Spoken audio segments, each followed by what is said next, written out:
Maintaining and washing your hair doesn't have to be expensive if you don't want it to be.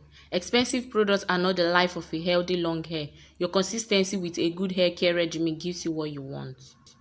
Hello guys, welcome back to my channel, Meekness Natural Hair and Wig City, where I do hair tricks and tips.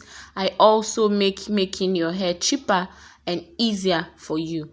Today I'm going to be washing my hair, and before I wash my hair, I make my hair wash product a day before that day.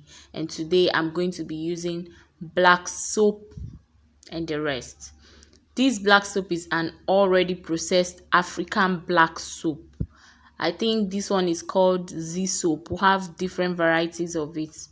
So I'm going to melt it, cut into tiny pieces, then melt. But if you are impatient, you can cut into tinier pieces so it melts fast.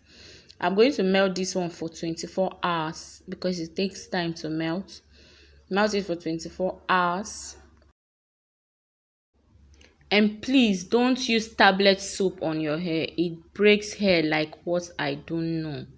You can melt it and use it if you really want to use tablet soap on your hair like this. Alright, this is what it looks like after 24 hours. I'm going to be adding palm oil to it, African palm oil.